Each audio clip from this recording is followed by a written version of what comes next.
ಸಖತ್ ಖಾರ ಬಣ್ಣ ಮತ್ತು ರುಚಿ ಆಚಿ ಚಿಲ್ಲಿ ಪೌಡರ್.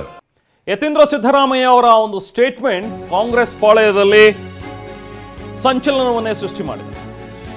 ಹಾಗಾದ್ರೆ ಸಿದ್ದರಾಮಯ್ಯ ಉತ್ತರಾಧಿಕಾರಿ ಯಾರು? ಸತೀಶ್ ಜಾರಕಿಹೊಳಿನ? ಬೆಳಗಾವಿ ಸಾಹುಕಾರ್ ಮುಂದಿನ ಸಿಎಂ ಅಂತ ಸೂಚನೆ ಕೊಟ್ರ ಯತೀಂದ್ರ ಅವರ ಬೆನ್ನಲ್ಲೇ ಜಾರಕಿಹೊಳಿ ಅವರ ಹೇಳಿಕೆ ಸಾಕಷ್ಟು ಸಂಚಲನಕ್ಕೆ ಕಾರಣವಾಗ್ತಾ ಇದೆ. ಯಾಕಂದ್ರೆ 2028ರಲ್ಲಿ ನಾವು ಕ್ಲೇಮ್ ಮಾಡ್ತೀವಿ ಅಂತ ಸತೀಶ್ ಜಾರಕಿಹೊಳಿ ಅವರು ಪುನರುಚ್ಚರಿಸಿದರು. ನಾವು ಹೇಳಿರಲ್ಲ 28 ಕ್ಲೇಮ್ ಅಂತ ಹೇಳಿರಲ್ಲ. ಮತ್ತೆ 28ಕ್ಕೆ ತಾವು ಏನು ಹೇಳ್ತಾ ಬಂದಿದ್ದೀರಿ? ಇದಕ್ಕೂ ಈಗಲೂ ಅದಕ್ಕೆ ಬಂದಿದ್ದೀರಾ? ಯಾಕಂದ್ರೆ 2028ಕ್ಕೆ ಸಿಎಂ ಸ್ಥಾನಕ್ಕೆ ನಾನು ಆಕಾಂಕ್ಷಿ ಅನ್ನೋ ಮಾತನ್ನ ಹೇಳಿದಿರಿ. ಅದು ಹೇಳಿದಿಲ್ಲ, ಕ್ಲೇಮ್ ಮಾಡ್ತೀವಿ ಅಂತ ಹೇಳಿದೀವಿ. ಅದು ಅಂತಿಮವಾಗಿ ಪಕ್ಷ ತೀರ್ಮಾನ ಮಾಡಬೇಕು. ನೋಡೋಣ.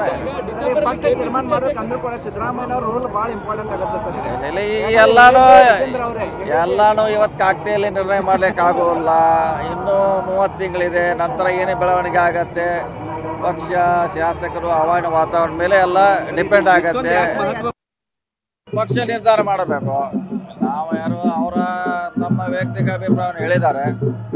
ಆದರೆ ಅಂತಿಮವಾಗಿ ಪಕ್ಷ ಶಾಸಕರು ತೀರ್ಮಾನ ಮಾಡಬೇಕು. ಅದಿನ್ನು ಬಹಳ ದಿನಗಳಿದೆ, ಕಾದು ನೋಡೋಣ. ಈ ಸದ್ಯಕ್ಕೆ ಹೇಳಕ್ಕಾಗಲ್ಲ. ಪಕ್ಷ ತೀರ್ಮಾನ ಮಾಡಬೇಕು ಯಾರು ನಾಯಕರಂತ.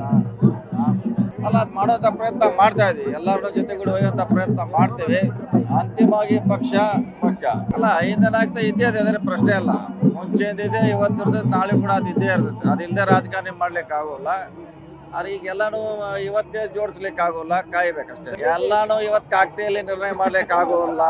ಇನ್ನೂ 30 ತಿಂಗಳಿದೆ. ನಂತರ ಏನೇ ಬೆಳವಣಿಗೆ ಆಗತ್ತೆ, ಪಕ್ಷ ಶಾಸಕರು ಹವಾಮಾನ ವಾತಾವರಣ ಮೇಲೆ ಎಲ್ಲ ಡಿಪೆಂಡ್ ಆಗತ್ತೆ. ನೋಡಿ, ಅವ್ರು ಹೇಳಿದ ವೈಯಕ್ತಿಕ ಅಭಿಪ್ರಾಯ ತಿಳಿದೀನಿ. ಎಲ್ಲರಿಗೂ ಹೇಳಲಿಕ್ಕೆ ಸ್ವತಂತ್ರ ಇದ್ದಾರೆ, ಅಧಿಕಾರ ಇದೆ. ಹೇಳಿದಾರೆ ಅಷ್ಟೇ. ಅದು ಮುಂದಿನ ಕಾದು ನೋಡೋಣ ಅಷ್ಟೇ.